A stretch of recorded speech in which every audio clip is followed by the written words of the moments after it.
YCP మాజీ MP Vijayasai రెడ్డికి CID నోటీసులు జారీ చేయడం ఇప్పుడు చర్చనీయాంశంగా మారింది. కాకినాడ పోర్టును బలవంతంగా రాయించుకున్నారన్న ఆరోపణలపై సిఐడి కేసులు నమోదు చేయడంతో బుధవారం విజయవాడ సిఐడి కార్యాలయంలో విచారణకు హాజరు కావాలని నోటీసుల్లో పేర్కొన్నారు.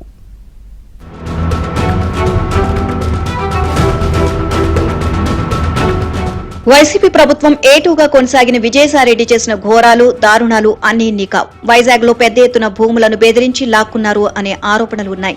చివరకు కాకినాడ పోర్టును బలవంతంగా లాక్కున్న వైనం వెలుగులోకి వచ్చిన తర్వాత అందరూ ఆశ్చర్యపోయారు. పైసా పెట్టుబడి లేకుండా పోర్టు యజమాని కేవీ రావుతో బలవంతంగా సంతకాలు చేయించుకొని వాటాదారులు అయిపోయారు. పోర్టును కబ్జా చేసి రేషన్ బియ్యాన్ని అక్రమంగా తరలించి కోట్లాది రూపాయలను దోచుకున్నారు. చివరకు సిఐడికి కేవీ రావు ఫిర్యాదు చేయడంతో అధికారులు దూకుడు పెంచారు.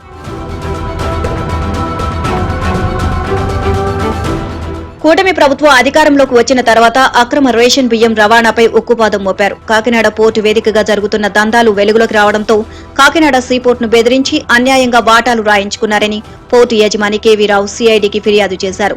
వాటాలు రాసి ఇవ్వకపోతే అక్రమ కేసులు పెట్టి జైలుకు పంపిస్తామని కేవీ రావును బెదిరించి అరబిందో సంస్థ సొంతం చేసుకుందని కేవీ రావు తన ఫిర్యాదులో పేర్కొన్నారు.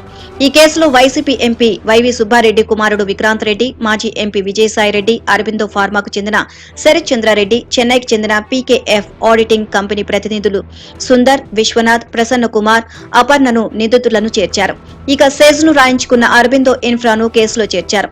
ఈ కేసులో విజయసాయిరెడ్డి విదేశాలకు పారిపోకుండా లుకౌట్ నోటీసులు జారీ చేశారు.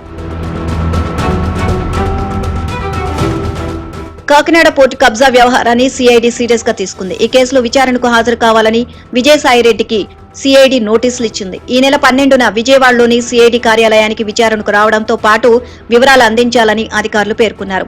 నోటీసుల్లో 506, 384, 420, 109, 467, 120B రెడ్ విత్ 34 బిఎన్ఎస్ సెక్షన్ల కింద నమోదు చేశారు. అయితే బుధవారం నాడు విజయసాయిరెడ్డి విచారణకు హాజరై నోరు విప్పితే వైసీపీలో కీలక నేతల కథ కంచికి చేరుతుంది అనే చర్చ జోరుగా సాగుతోంది.